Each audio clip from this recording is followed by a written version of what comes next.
Muy buenas tardes, bienvenidas todas las personas a la Comisión de Derechos Humanos del Estado de México, donde el día de hoy se llevará a cabo una interesante conferencia y también la firma de convenios con organizaciones de la sociedad civil y esta Casa de la Dignidad y de las Libertades. Encabeza este acto nuestra presidenta de la Comisión de Derechos Humanos del Estado de México, maestra Mirna Araceli García Morón.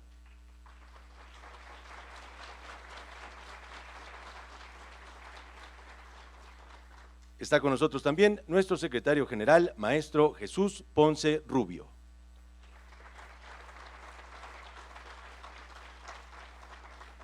Con mucho gusto recibimos nuevamente la presencia del especialista en organizaciones de la sociedad civil y conferencista invitado, José Manuel Malvido Escobedo.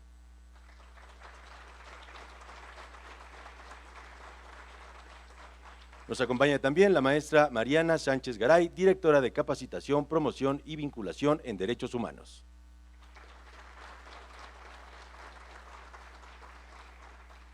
El maestro Óscar Romo Martínez, director de la Unidad Jurídica y Consultiva.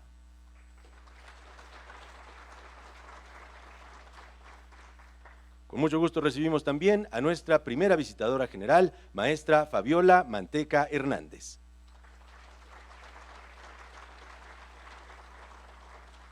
Asimismo está con nosotros nuestro segundo visitador general, maestro Juan Antonio Laredo Sánchez. Y nos acompaña también el licenciado en Derecho Carlos Felipe Valdés Andrade, titular de la Visitaduría Especializada de Atención a Personas Privadas de la Libertad.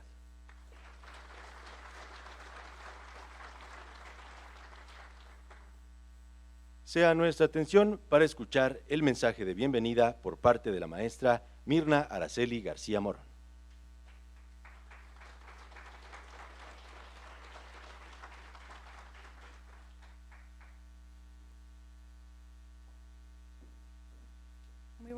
Muy buenas tardes a todas, a todos, a todes.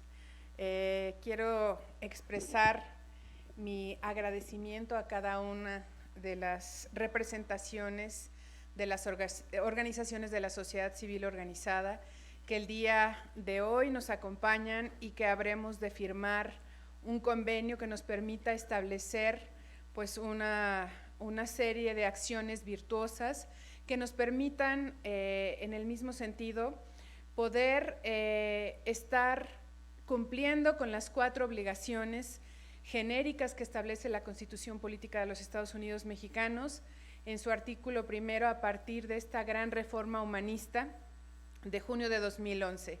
Entre ellas, básicamente el tema de la promoción de los derechos humanos, que tiene una doble vertiente: hacer que las personas conozcan sus derechos, pero también prevenir que las personas puedan verse lesionadas en cualquiera de esos derechos.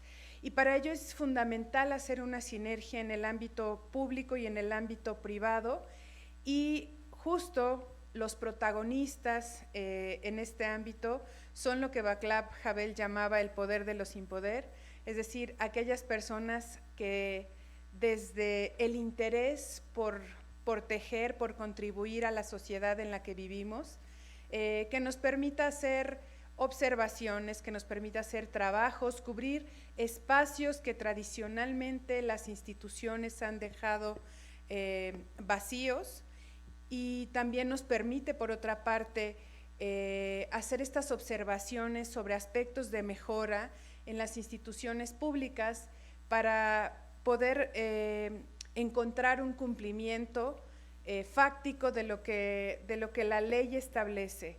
Vivimos en el mundo del ideal jurídico, pues gran desarrollo humanista que impactó en todos los ámbitos de los sistemas, en todas las áreas de la vida, pero que todavía tiene un déficit en cuanto a su cumplimiento y que las personas lo reclaman. Y es ahí donde el papel de las personas de la sociedad civil organizada encuentra fundamentalmente su razón de ser. El día de hoy vamos a asignar convenios con asociaciones que tienen una diversidad de intereses. Hay quien se dedica a los temas ambientalistas en la protección necesaria de uno de los grandes pendientes de estos derechos colectivos.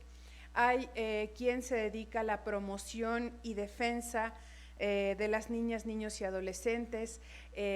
Reconozco por aquí algunos. Hay quien también se dedica no solamente a promover, sino a llevar aspectos que puedan tener una mejora en el ámbito de la reinserción necesaria para las personas privadas de la libertad, particularmente las mujeres, y quien también nos ha puesto en conocimiento temas en los que hemos abarcado este ámbito protector de estándar de cuidado de los derechos humanos, y hemos puesto una especial atención en las niños y niñas que viven en situación de crianza con madres privadas de la libertad. Y esto solamente para ponerles un ejemplo. También tenemos, por supuesto, quien promueve los derechos a favor del género y a favor de la comunidad de la diversidad, entre otros temas que permiten que conjuntamente estemos abarcando algunos de los aspectos que nos tienen que interesar a todos, porque uno de los elementos que más preocupa a la sociedad en relación a sus percepciones es el tema de la seguridad, es el tema del cumplimiento del Estado de Derecho. Y en este sentido, tampoco podemos dejarle todo al Estado, y tampoco podemos creer que la sola regulación en materia de derechos humanos va a convertir por sí mismo una sociedad respetuosa de los derechos humanos o una sociedad en donde no haya niveles altos de impunidad. Se requiere atender otros aspectos que son esenciales en el contexto social, en el contexto familiar, en el contexto en el que pues todos los días nos movemos. Así que nuestro reconocimiento, nuestro agradecimiento a las organizaciones de la sociedad civil que el día de hoy accedieron a firmar un convenio, y nuestra invitación para que podamos emprender acciones conjuntas que nos permitan que todas las personas pues exijan el cumplimiento de sus derechos a partir de la apropiación de esos derechos. Y para ello, bueno, pues agradecemos a nuestro ponente que permitirá darnos una serie de herramientas que podrán permitirnos también hacer mejor nuestro trabajo. Tengo un pendiente con las organizaciones de la sociedad civil porque traeríamos un tema de capacitación, no lo he olvidado, lo comprometimos en la sesión pasada. En realidad ha sido más bien un tema financiero, más que de propósitos que nosotros podamos encarar. Es un tema que ya lo pusimos sobre la mesa en la construcción de este techo presupuestario para el 2024, y serán de las primeras prioridades que tengamos para poder llevar a cabo el taller que habíamos ofrecido, porque en la medida en la que cada una de las asociaciones identifique los elementos sobre los que va a trabajar, es en la medida en la que iremos reforzando cada una de estas áreas necesarias de la sociedad. Bienvenidas, bienvenidos, bienvenides, y que sea para bien de la construcción de nuestra sociedad más justa y en paz. Muchas gracias.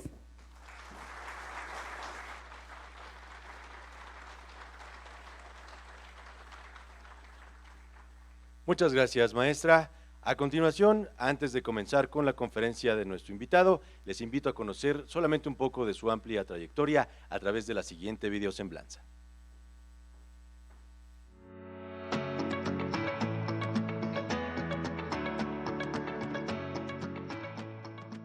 José Manuel Malvido Escobedo. Es maestro en Administración y Políticas Públicas por el Centro de Investigación y Docencia Económicas, CIDE.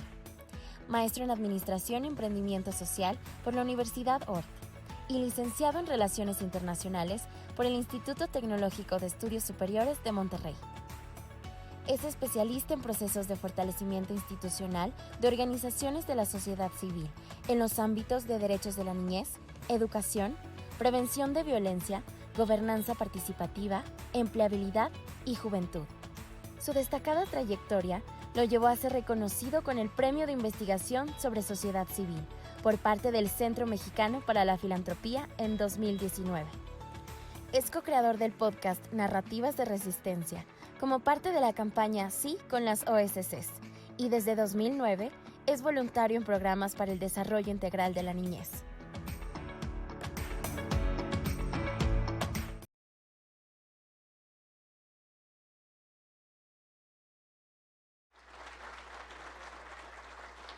Queda en el uso de la palabra el maestro José Manuel Malvido Escobedo.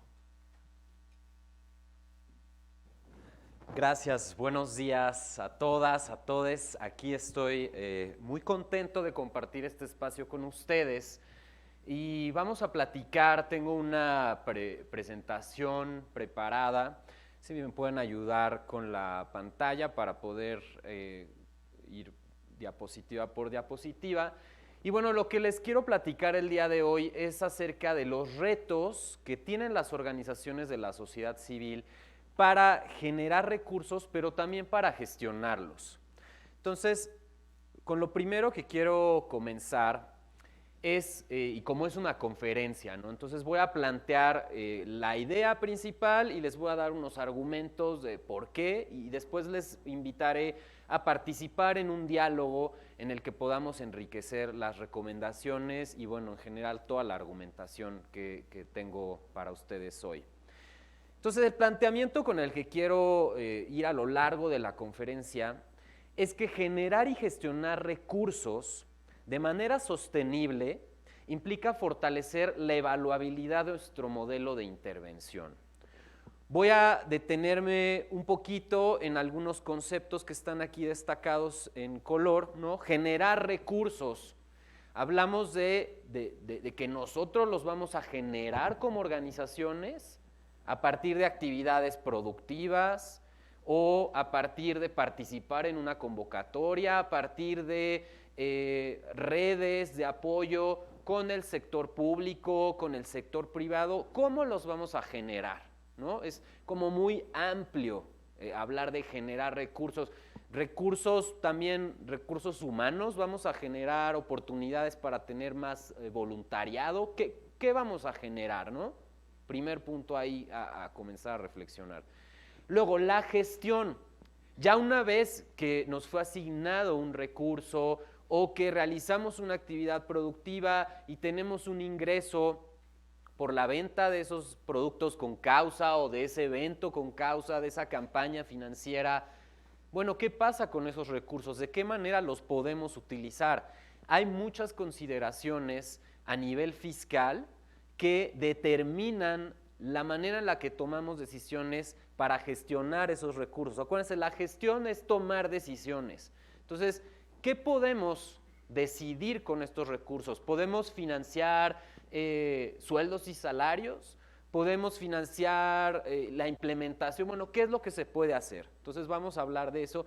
Y un punto importante también, sostenibilidad, porque podemos generar recursos, pero si por ejemplo lo hacemos solamente a través de una sola actividad, que está en riesgo de cualquier cosa puede llegar a pasar, un desastre natural, o que una persona de la cual depende esa actividad deje de estar con nosotros colaborando. Entonces, ¿qué pasa? Que nuestra dependencia a esa manera de generar recursos, pues no lo hace sostenible. Realmente algo sostenible es que se pueda mantener a lo largo del tiempo, ¿vale? Entonces, también es importante considerar de qué manera y a través de qué estrategias podemos generar estos recursos, pero de manera sostenible. Y finalmente, un concepto en el que voy a estar hablando más hacia el final de la conferencia es la evaluabilidad del modelo de intervención. ¿Y por qué se relaciona con generar y gestionar recursos? Hablamos de evaluabilidad no por el ámbito de evaluar a las personas, de ver si están haciendo bien su trabajo o de estar detrás, no.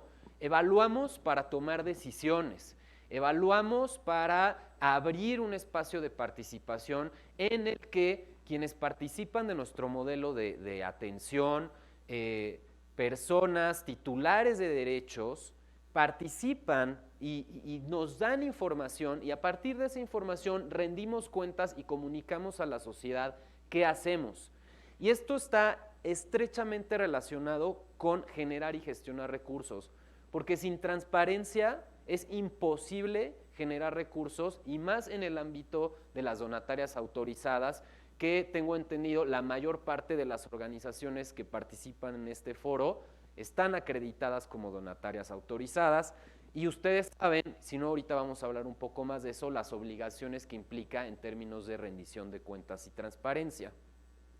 Entonces, bueno, tengo aquí varias preguntas que vamos a recorrer y bueno, empezamos. ¿Para qué queremos generar recursos?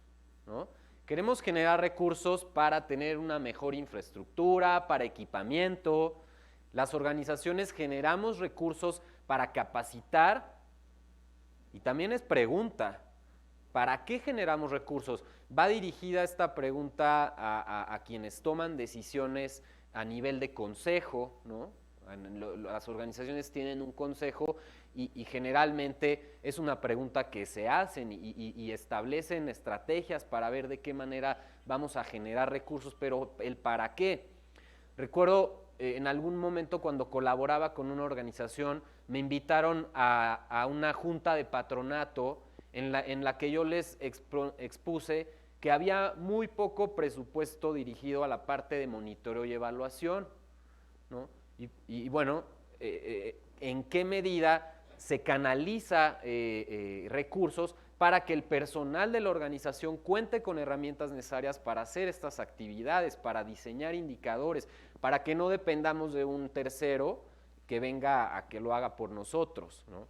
Entonces, bueno, ¿para qué queremos generar estos recursos? Recursos humanos también.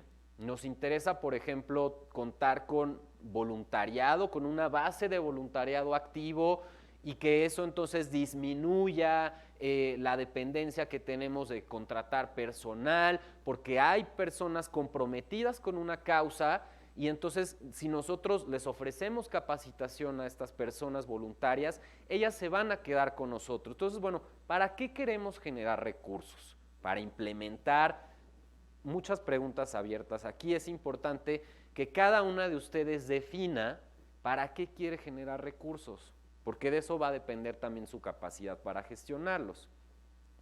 Por ejemplo, en México, el destino de los donativos, y esta es información del Compendio Estadístico de CEMEFI, Centro Mexicano para la Filantropía 2023.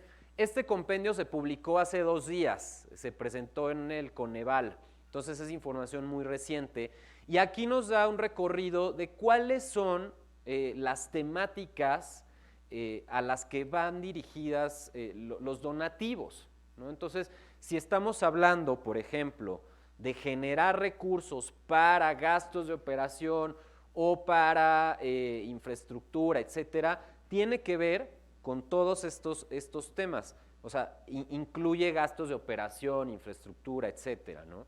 Y lo que vemos es, bueno, fundamentalmente actividades asistenciales, ¿no? Entonces, generamos recursos ¿para qué? Para que nuestras actividades asistenciales se puedan financiar, así dicho en términos generales, ¿no? No hablando de para pagar al personal, para capacitar, para etcétera, ¿no? Ahora, ¿de dónde vienen los recursos? Muy importante, tenemos lo principal, sector público, organizaciones gubernamentales, sector privado, empresas. También dentro de esta misma como dualidad que hay, puede estar el ámbito nacional o el internacional y depende de dónde el tipo de gestión que vamos a realizar. De manera particular destaca el sector social. Quiero hablar del sector social ahorita porque además de lo público y lo privado hay un sector social, hay un tercer sector del que formamos parte que también genera recursos que canaliza hacia el mismo sector social.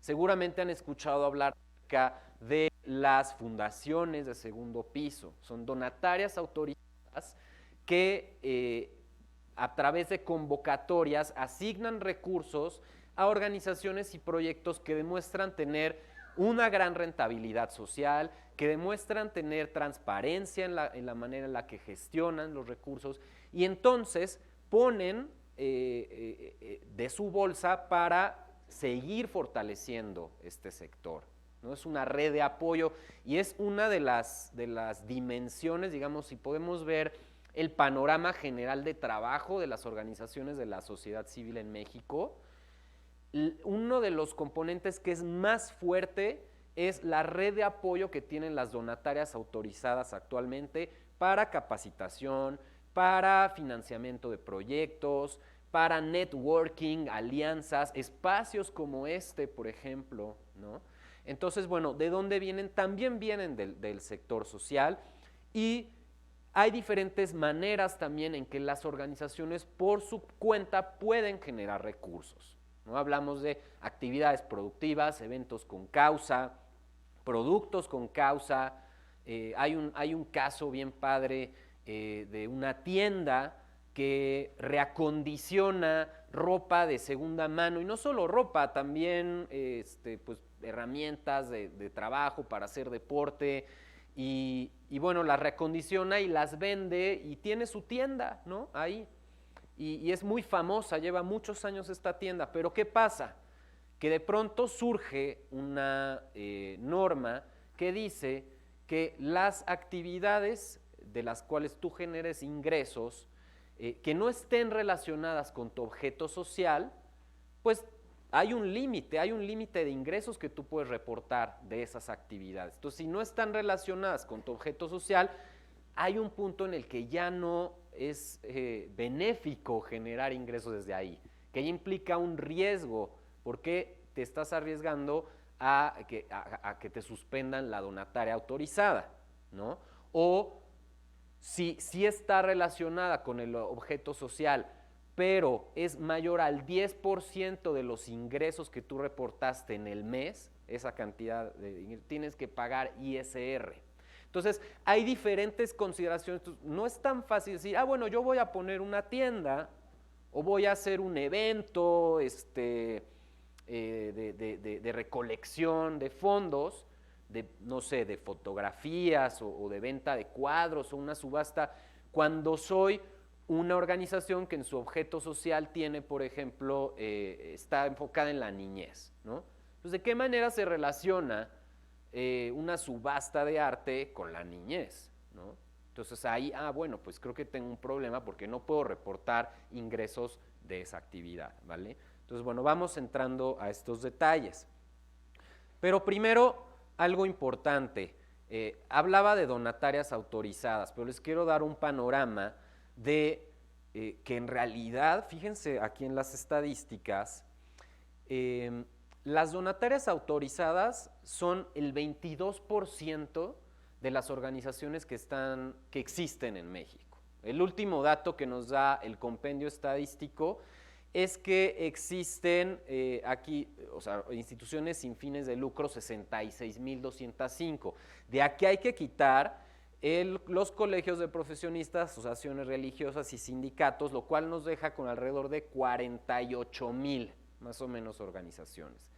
De esas, solamente 10,000, el 22%, tienen la autorización para emitir recibos deducibles de impuestos.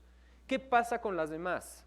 Las demás no pueden participar y beneficiarse de esta infraestructura que ya existe para las donatarias autorizadas. Entonces ahí, bueno, es un punto importante y que hoy vamos a hablar exclusivamente del campo de las donatarias autorizadas. ¿Por qué? Porque además también es en donde hay información pública.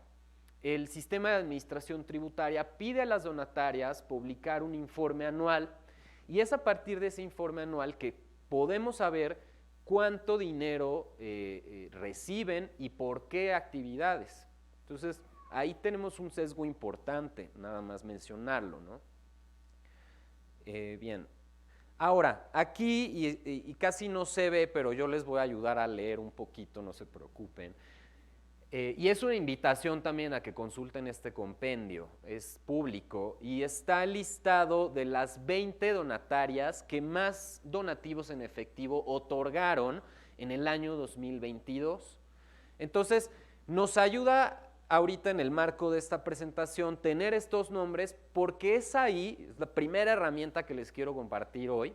Entonces, trata una conferencia, pero también un poco taller, porque les voy a dar algunas herramientas con las que ustedes van a poder, llegando a su espacio de trabajo, realizar actividades. De eso se trata también estar aquí hoy, ¿no? De que puedan implementar. Entonces, de esta lista, ustedes pueden hacer una pequeña investigación, ¿no? Programarla en su plan de actividades mensuales. Le voy a dedicar un par de horas a la semana a explorar a los actores de esta lista, en dónde hay una convocatoria y qué es lo que están financiando, cuáles son los requisitos, ¿de acuerdo? Por ejemplo, tenemos Fundación Coppel en primer lugar, está Fundación FEMSA en segundo lugar, Nacional Monte de Piedad en tercer lugar.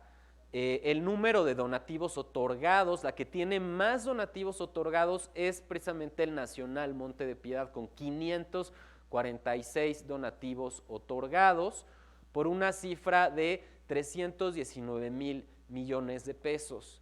Ahora hay que considerar que esta fundación de manera particular enfoca gran parte de sus donativos hacia instituciones de asistencia privada. Entonces, cada una de estas actores, cada uno de estos donantes, va a tener políticas internas que las definen y definen su manera de hacer inversión social. Por ejemplo, está la fundación del Grupo Alfa, ¿no? O la Fundación ESRU. Son fundaciones que van a estar enfocadas en una temática en particular, sea la empleabilidad, vamos a impulsar la empleabilidad, ¿no? Entonces, tienen que hacer ustedes un análisis que les permita identificar, bueno, en dónde está el nicho en donde yo puedo entrar y participar dentro de estas actividades solidarias que impulsan estas fundaciones. Bueno, recordarles, está el compendio estadístico ya disponible en la página de CEMEFI, y otra publicación bien relevante es Generosidad en México 3. Esta publicación la lanzó el Centro de Investigación y Estudios sobre Sociedad Civil, donde tengo el honor de colaborar como investigador asociado, y el año pasado se publicó un libro que habla acerca de cómo funciona la generosidad en México. ¿Y por qué es relevante en este momento? Porque ahorita estamos dimensionando, y todavía tenemos tiempo para entrar después a más allá de dimensionar, bueno, qué se puede hacer, ¿vale?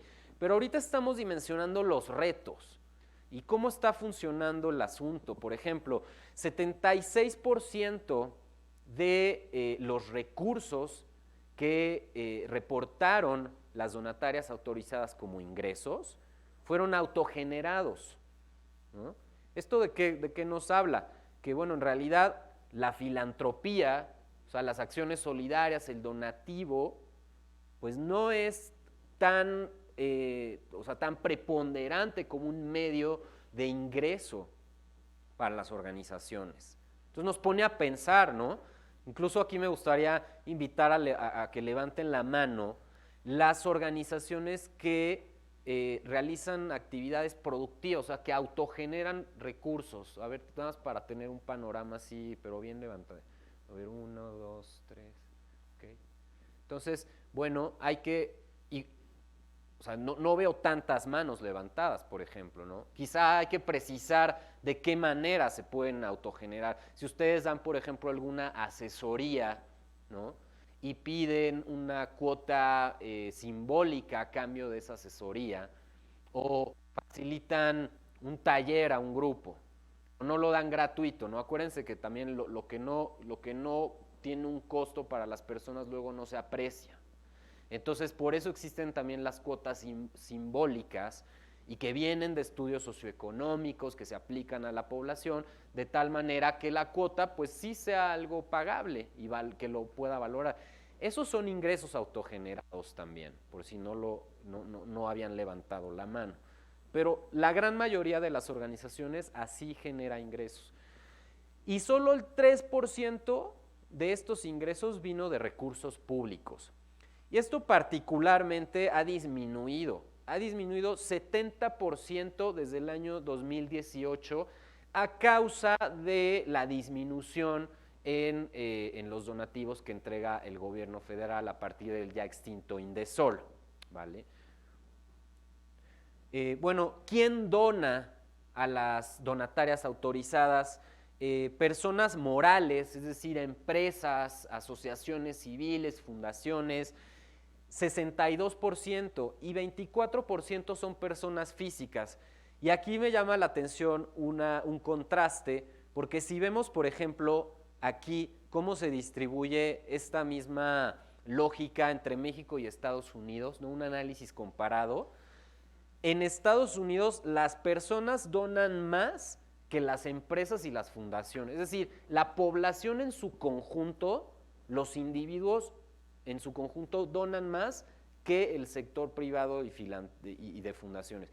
En México es al revés. Donan más las personas morales y las personas físicas menos.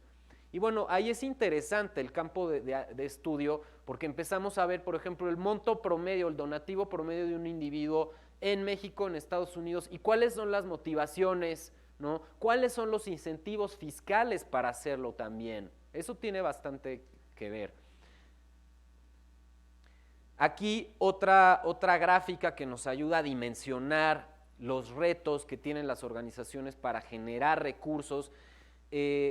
Aquí quiero que nos fijemos en la gráfica que tiene la barra amarilla más larga. Lo que nos dice esta barra amarilla es el porcentaje de donatarias. Entonces tenemos 83% de las donatarias autorizadas han donado menos de $1 millón a menos de 5 organizaciones. Es decir, la mayor cantidad de donantes dona menos de $1 millón a las organizaciones.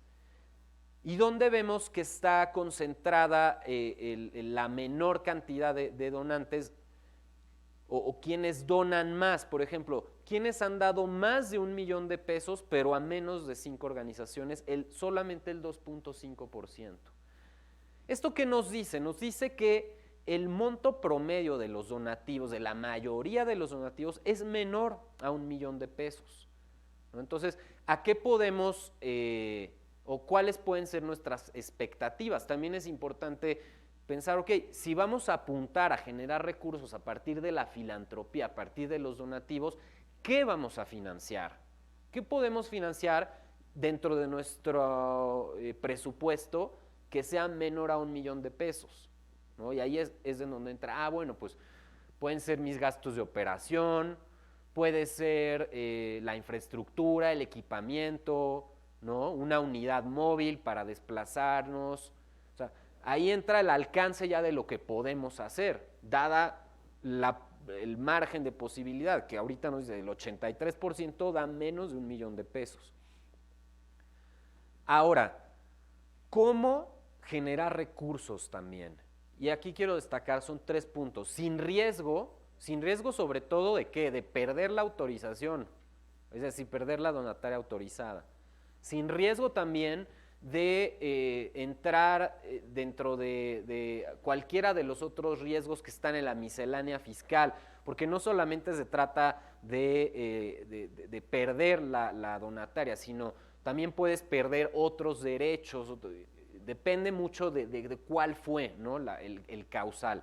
Pero aquí vemos 5 puntos con los que yo quiero ayudarles a ustedes a entender qué es lo que hay que hacer para gestionar sin riesgo nuestros recursos.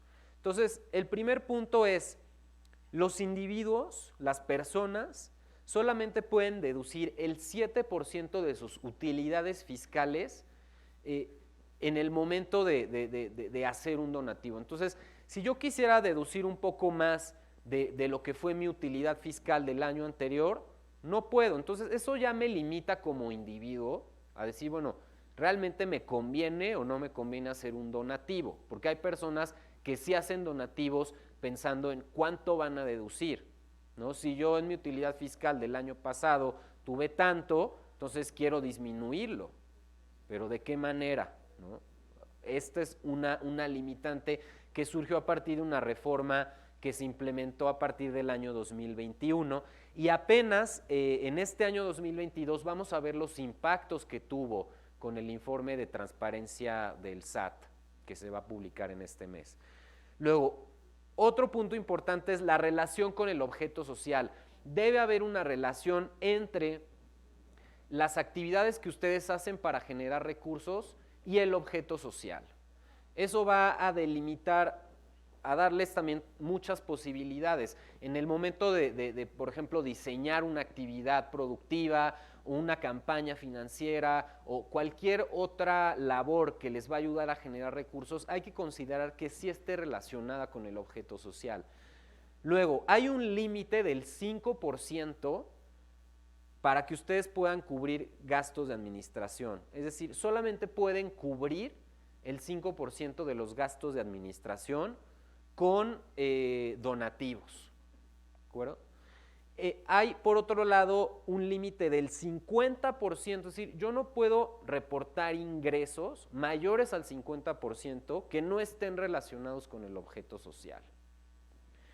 Y finalmente, si yo reporto actividades que no están relacionadas con el objeto social y estas son más del 10% del total anual o mensual al mes que corresponda, tengo que pagar ISR. Y hay un tabulador, así como el que usamos en general. O sea, si tú, por ejemplo, te pasas del 10%, bueno, hay un límite inferior y superior que hay que pagar un ISR dependiendo de cuánto te pasas. Si yo, por ejemplo, me paso de un 32% de mis ingresos a partir de actividades no relacionadas con mi objeto social, tengo que pagar de entrada una cuota fija de 8,000 pesos y un límite inferior de 41,000, o sea, de ahí empezamos, solo de impuestos por generar ingresos mayores al 32% por una actividad no relacionada con mi objeto social.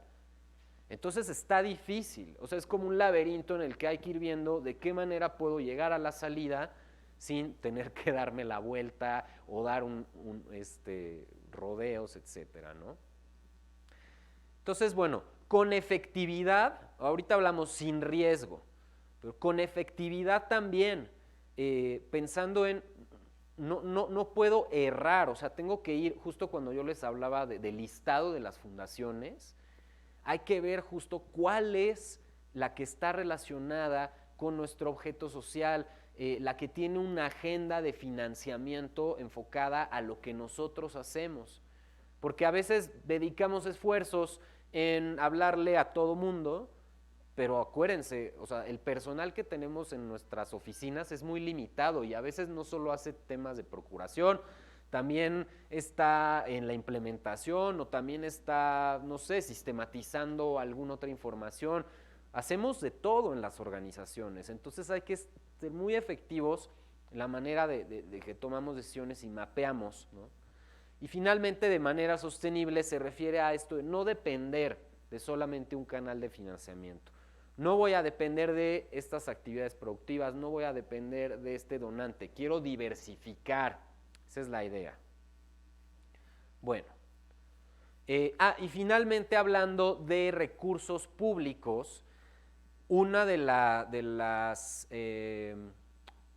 las obligaciones también y una regulación que existe es que para poder recibir recursos de organizaciones gubernamentales hay que contar con una clave que es la CLUNY, ¿de acuerdo?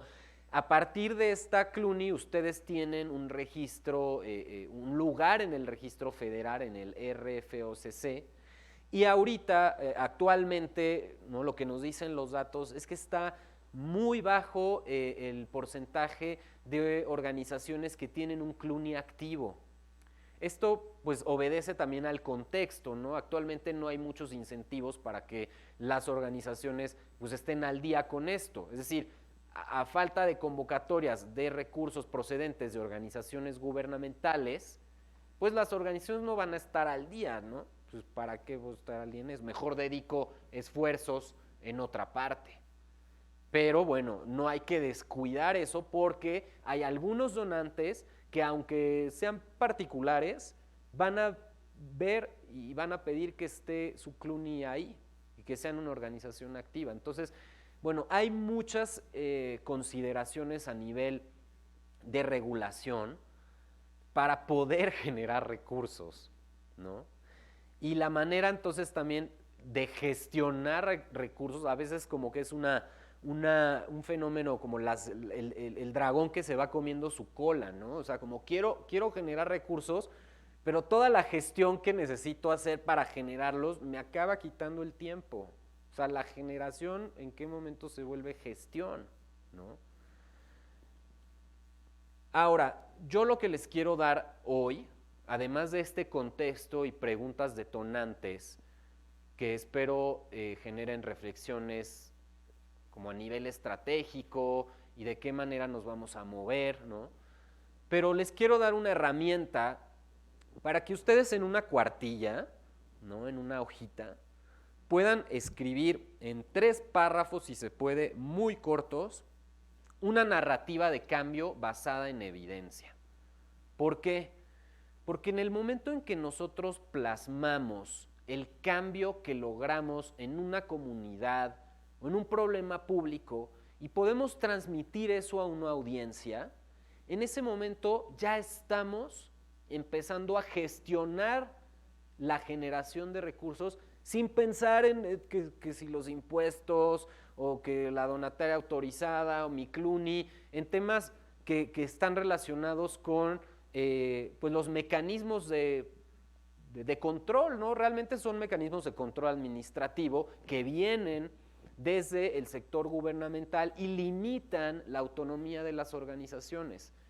Ustedes saben, yo lo sé porque vengo de ahí, nosotros somos personas dedicadas al servicio, tenemos vocación, somos personas creativas, que trabajamos con niñas, niños, con mujeres, que estamos frente a problemas complejos. ¿Y eso qué demanda? Tener pensamiento crítico, tener creatividad.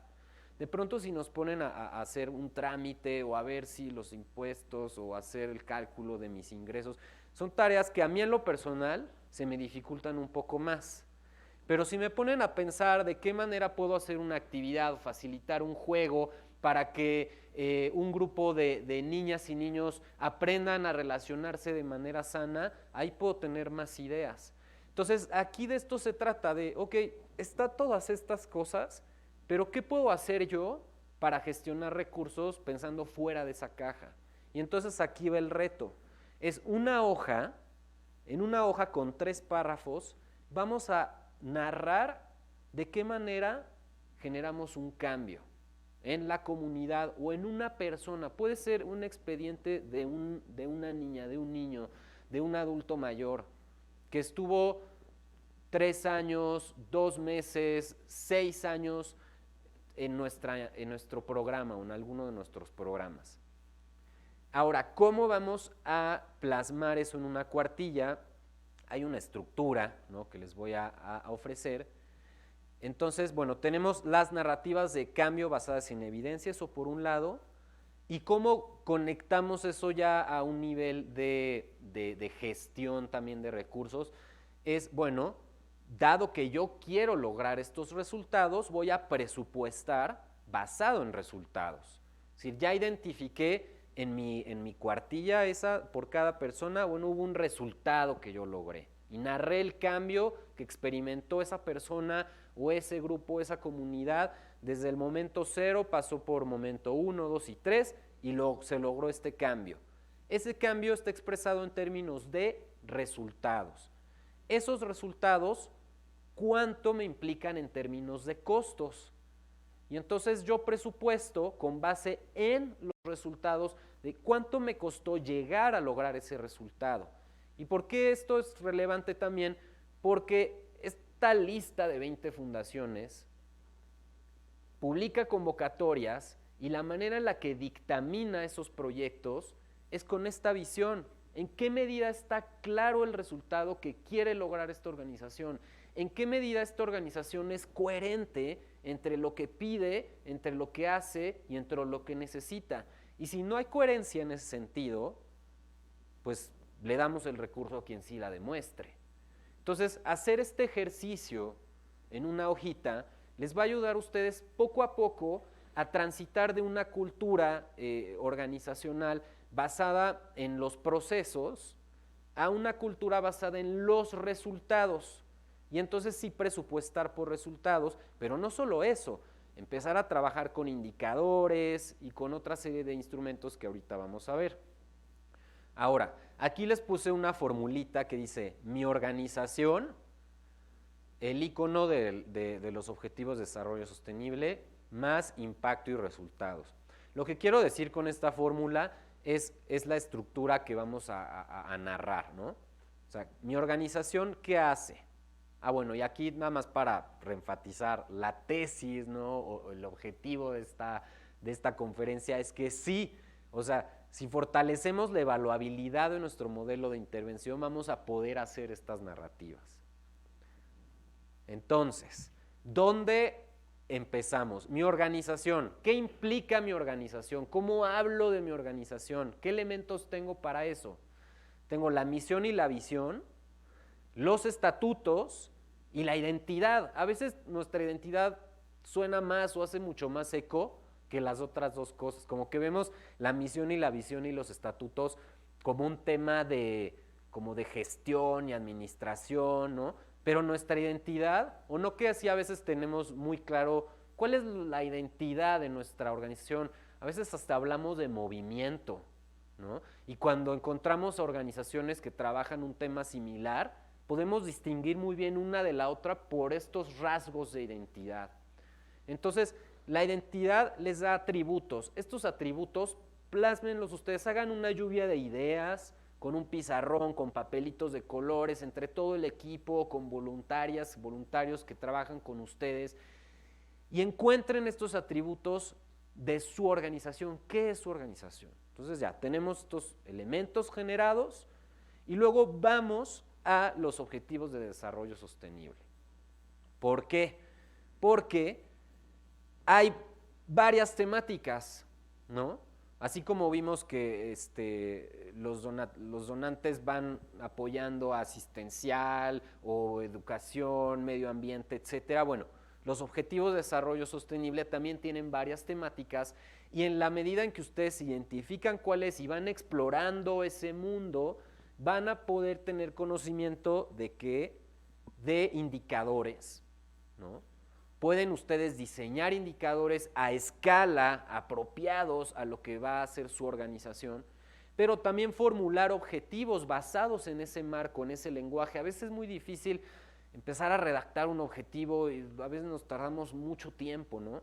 Entonces, este es un bastoncito que te va a ayudar en el camino a encontrar con mayor efectividad tus indicadores, tus objetivos y a relacionarlos con actividades.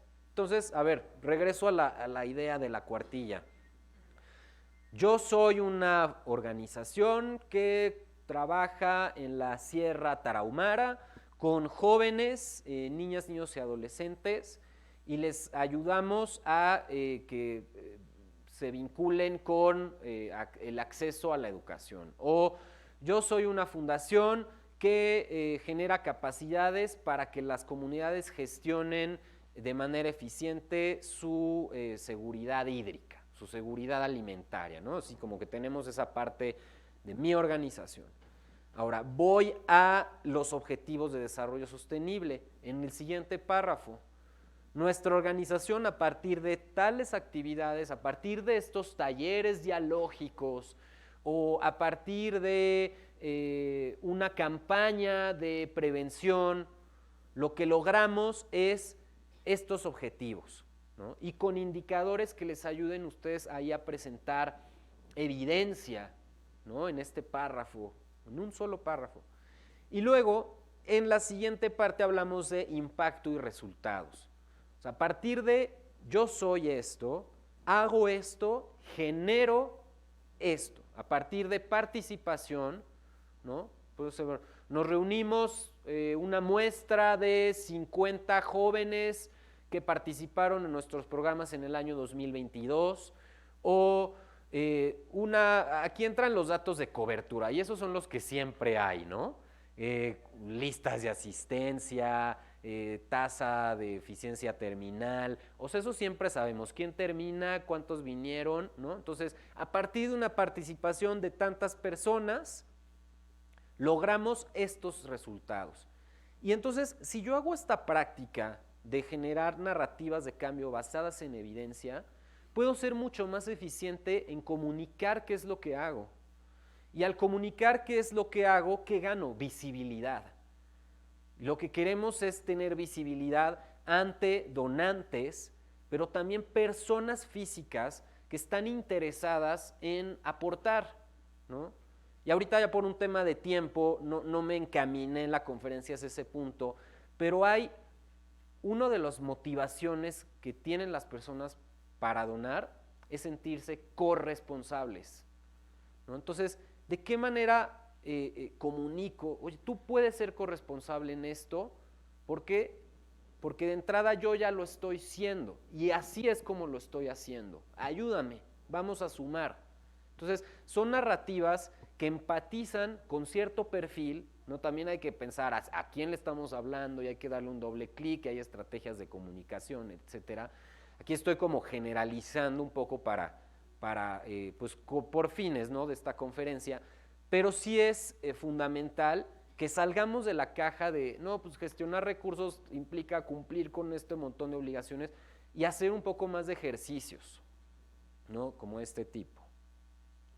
Entonces, pues ya para concluir, voy a dejarles como una tarea hacer este ejercicio, ¿no?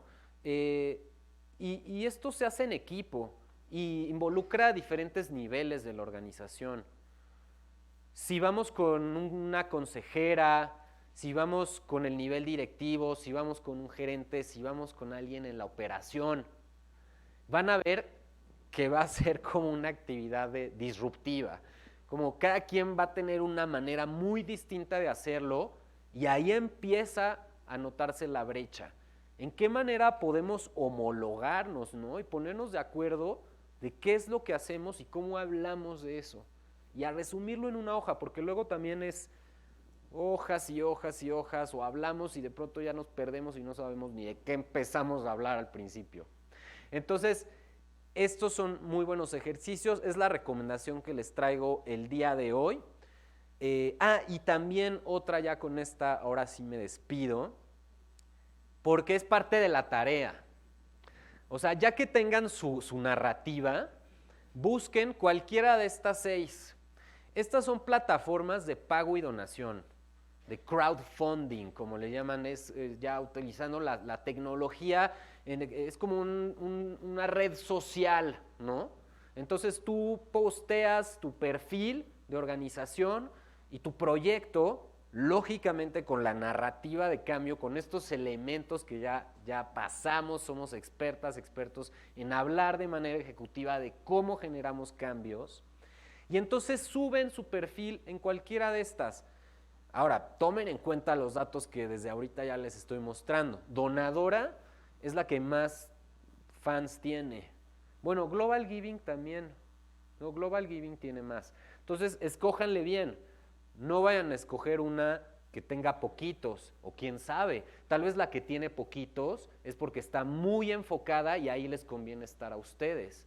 Es importante tener esta capacidad crítica de ver en dónde me voy a meter y por qué. Y entonces ya ahí suben su proyecto y dejamos volar el tiempo, 1 mes o 2 meses, y a ver qué pasa, ¿no? Les hago esta invitación y agradezco mucho la oportunidad que me brindan el día de hoy para platicar hoy con ustedes. Muchas gracias.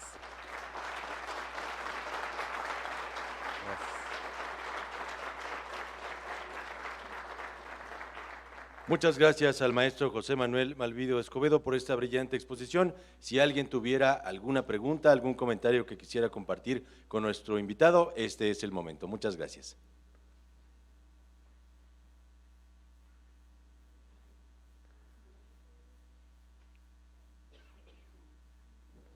Tenemos por allá una persona, por favor, si es tan amable de esperar a que llegue el micrófono para que nos escuchen las personas en redes sociales. Muchas gracias.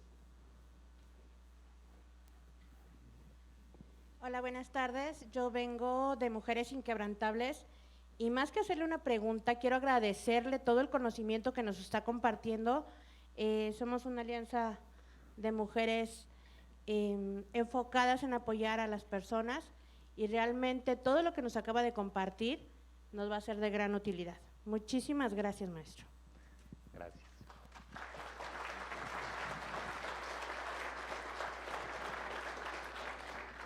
Por este lado, por favor.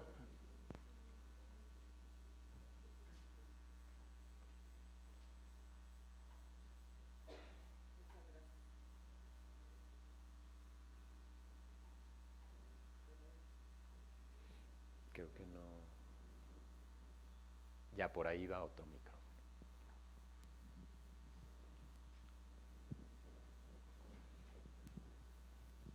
Bueno, muchísimas gracias. Me presento, soy la maestra Irma del Carmen Santos, soy psicóloga y soy presidenta de la Organización Desarrollo Integral Quimera en el municipio de Ecatepec. En efecto, coincido con todo lo que nos comenta.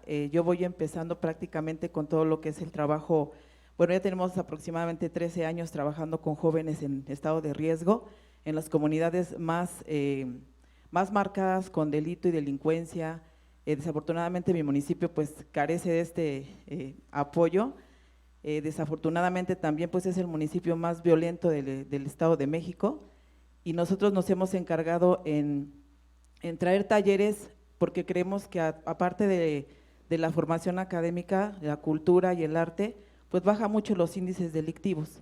Nos ha ayudado mucho esta parte. Nosotros hemos solicitado inclusive apoyo público, se nos ha negado muchas veces, lo hemos hecho inclusive con voluntarios, y estos voluntarios pues son ahora sí que de jale, como decimos allá en el municipio, que trabajan con esa parte de cultura urbana, y sí nos han apoyado mucho en la parte del trabajo. Desafortunadamente a veces sí tenemos este problema de no saber gestionarlo, no saber aterrizarlo, y con lo que acabo de ver ahorita creo que es de muchísima ayuda. Me gustaría tener un poco más de capacitación al respecto para poder bajar realmente recursos, porque sí nos gusta mucho trabajar, sobre todo con la parte de los jóvenes, que son los que nosotros creemos que ellos no son peligrosos, más bien están en peligro.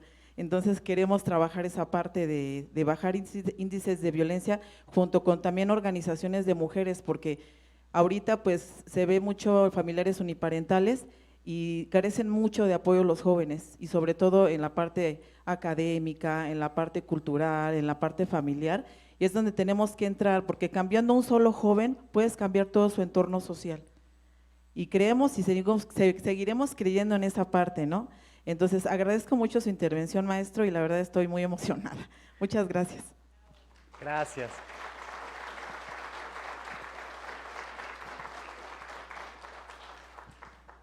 Sí, mire, ahorita aprovechando la última participación, además del marco de los Objetivos de Desarrollo Sostenible, hay otras plataformas, por ejemplo, a nivel estatal, en Jalisco y en Chihuahua, ya los gobiernos de esos estados han lanzado observatorios que se desarrollaron en conjunto con fundaciones y organizaciones locales para observar determinados indicadores, particularmente el tema de violencia en el estado de Chihuahua.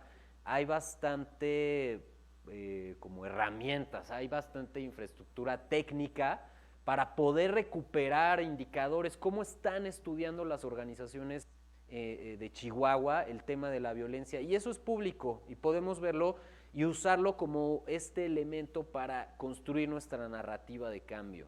No digo que se hagan copy-paste de cómo están hablando allá, sino son elementos que nos ayudan a reflexionar, y a veces necesitamos eso, un marco de ayuda, ¿no? Y ya está, no lo vamos a inventar. Bien. Bueno, se alegue más, sí, adelante. Por aquí, gracias. por favor.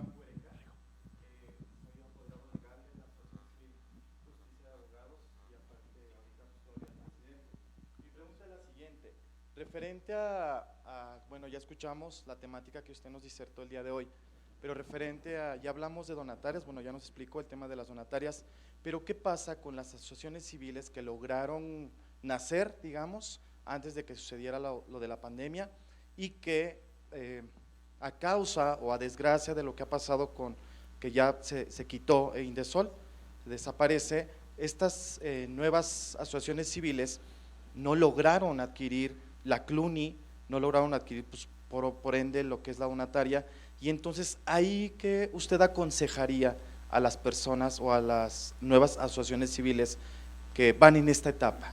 Sí. Porque si bien es cierto, conozco algunas del lado de la zona oriente, que es el Estado de México, de Chalco hacia aquel lado, donde pues no pueden avanzar precisamente, ¿por qué? Porque hay empresas como las que usted mencionó que les piden ser donataria, que les piden ser CLUNY. Pero ¿qué pasa en esta primera etapa? ¿Se les puede ayudar? ¿Qué podemos hacer nosotros? Claro que sí.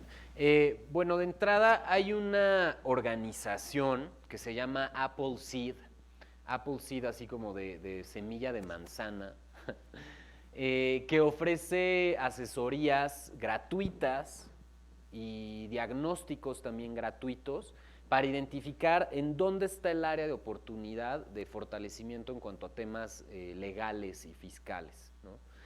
Esta organización ofrece a muy bajo costo también asesorías para poder transitar ese proceso. Muchas de las organizaciones que se benefician de estos servicios son las que tienen mayor conocimiento, que ya están en el paraguas de la infraestructura de apoyo, ¿no? De las mismas donatarias. Lo que hay que hacer es que ustedes como portavoces también, como ahorita que te levantas, digo, oh, yo conozco, es llevar esta información, que es información privilegiada. Ya vimos que solo es el 22%, o sea, podemos hablar de privilegios, ¿no? Esas son organizaciones privilegiadas. Entonces, sí, yo hablo desde mi privilegio de donataria autorizada, que tengo acceso a estas asesorías, pero estas asesorías son para todas y todos, incluso para movimientos que no se han formalizado ni como asociaciones civiles.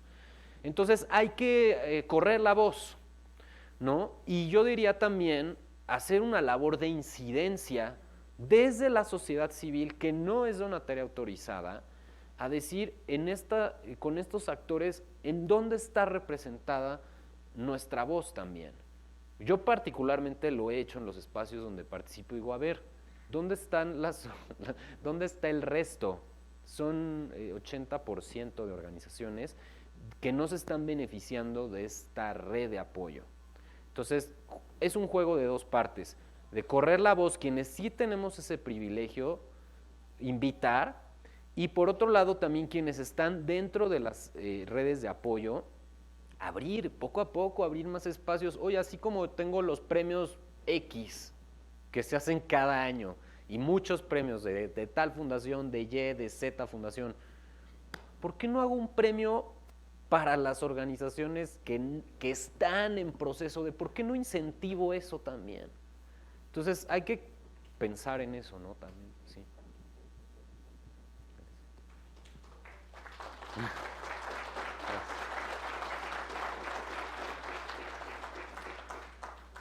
Muchas gracias, pues de no existir algún otro comentario o pregunta, pasaríamos al siguiente punto de este evento y le solicitamos muy atentamente a la maestra Mirna Araceli García Morón, sea tan amable de entregar un reconocimiento a nuestro ponente, al cual le brindamos un fuerte aplauso, si son tan gentiles.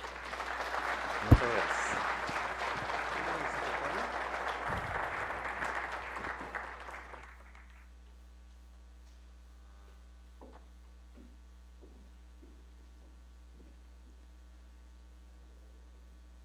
Hace entrega la maestra Mirna Araceli García Morón y el maestro Jesús Ponce Rubio, secretario general de la CODEM, de este reconocimiento para el maestro José Manuel Malvido Escobedo por impartir la conferencia Cómo generar y gestionar recursos en las organizaciones de la sociedad civil.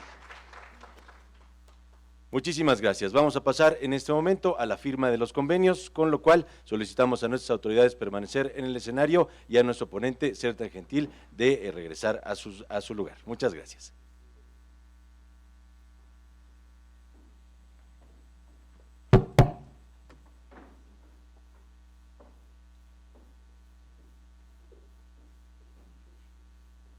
Con mucho gusto iremos nombrando una a las organizaciones que hoy nos hacen el favor de acompañarnos y quienes van a llevar a cabo la firma de estos convenios tan importantes que ya ha descrito nuestra presidenta, la maestra Mirna Araceli García Morón.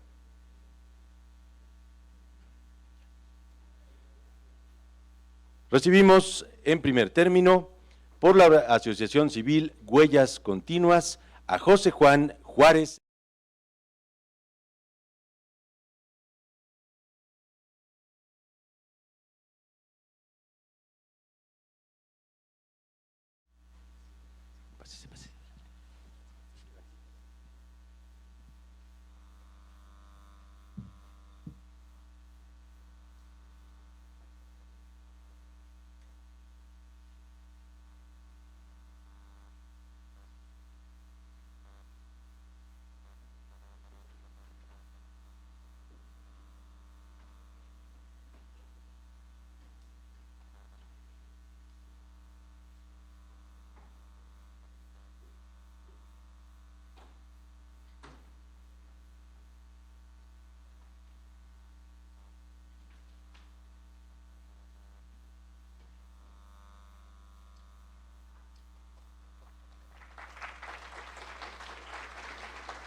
Muchas gracias.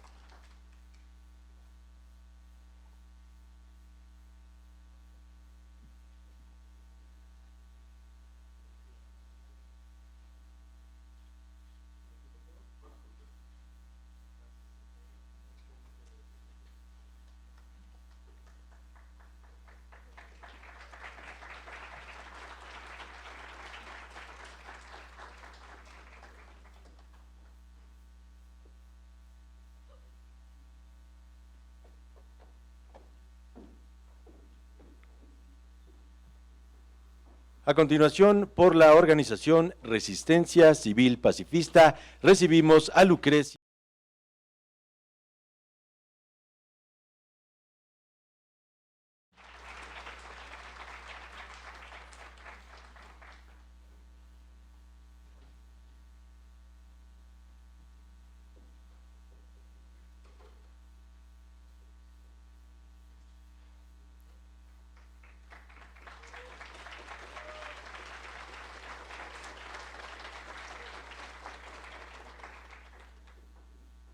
Por la Alianza Internacional de Mujeres Inquebrantables, Asociación Civil, Esmeralda Isabel de Luna Sánchez.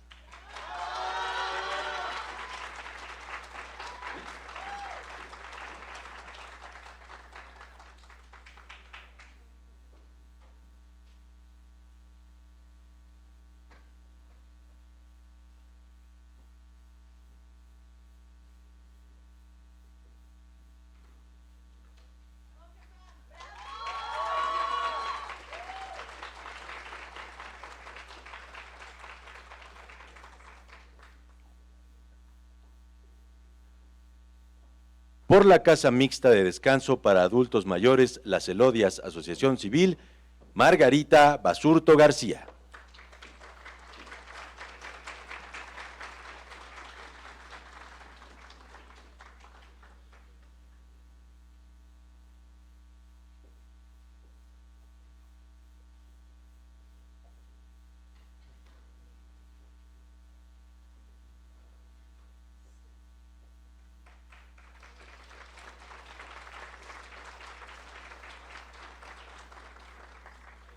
Por Mujeres Organizadas en Pie de Lucha, Asociación Civil, Celia Contreras Contreras.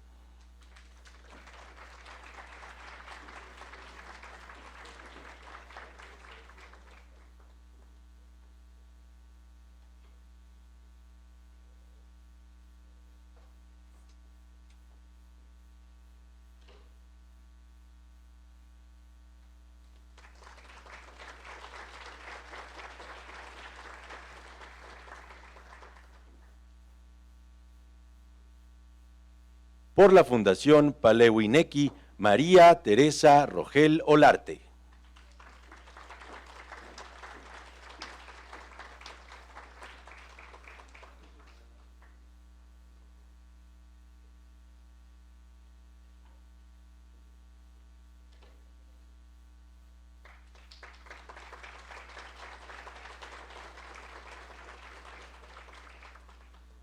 Por la Universidad Aleph, Daniel Ignacio Sánchez Castro.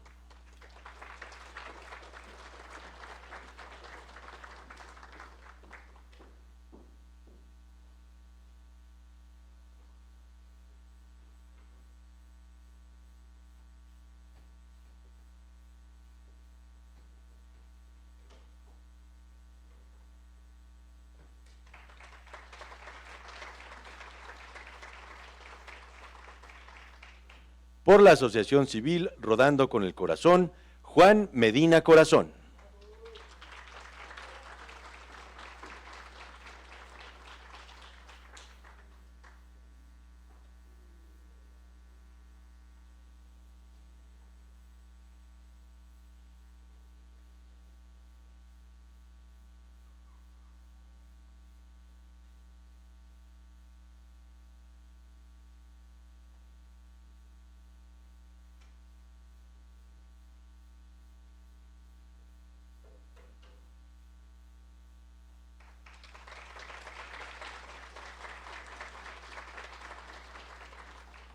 Por la Fundación de Protección y Asistencia para Ancianas Desvalidas, Asociación Civil, Gregoria Mascote Torres.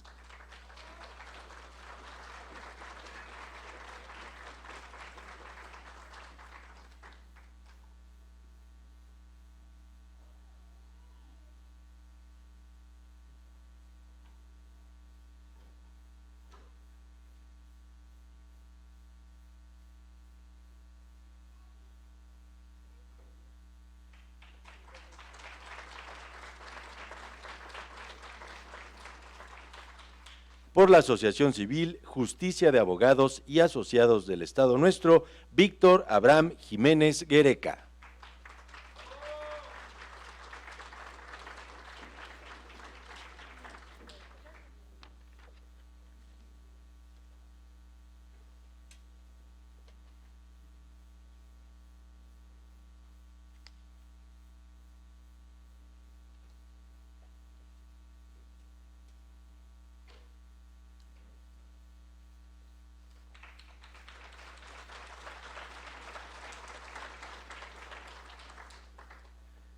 Por la Orquesta Sinfónica Infantil de Nezahualcóyotl, Asociación Civil, Roberto Sánchez Chávez.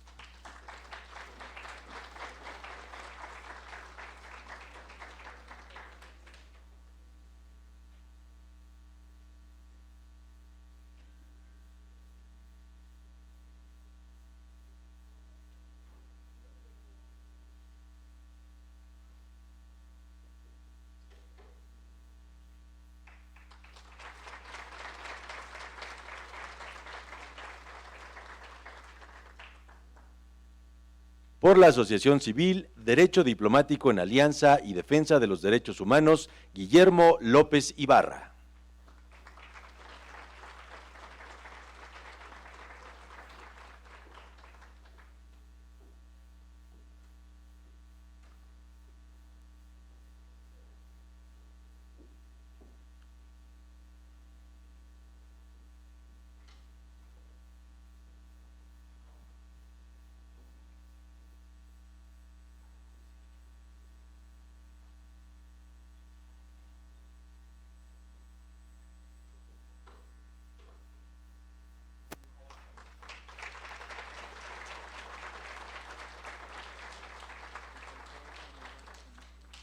Por la Comisión Iberoamericana de Derechos Humanos para el Desarrollo de las Américas, recibe Eduardo Mendoza Ayala.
Por el Centro Universitario Los Ángeles, Asociación Civil, Humberto Ortiz Pérez.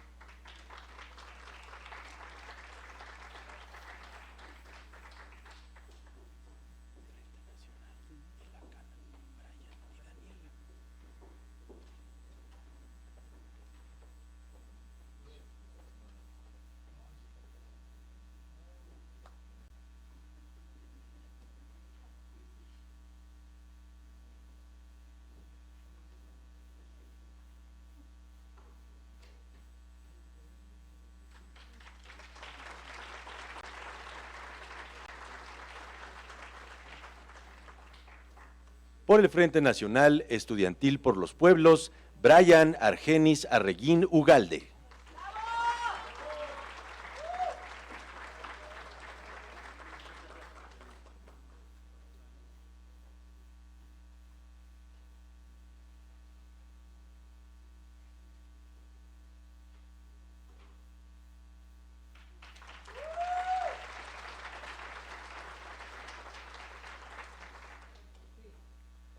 Y finalmente, por la Asociación La Cana, Daniela Ancira Ruiz.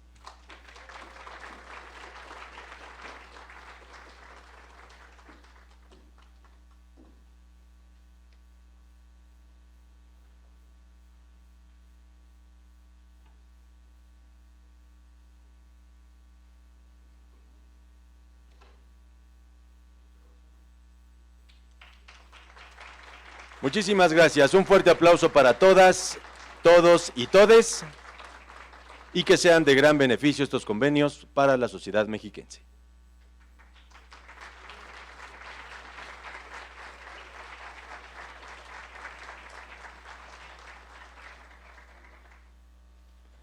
Les solicitamos ahora a todas las personas que nos acompañan, sean tan gentiles de ponerse de pie y vamos a hacer la toma de la fotografía oficial para todos quienes firmaron sus convenios. Ojalá que puedan mostrarlos a la cámara y seguir las indicaciones de nuestro compañero Kevin.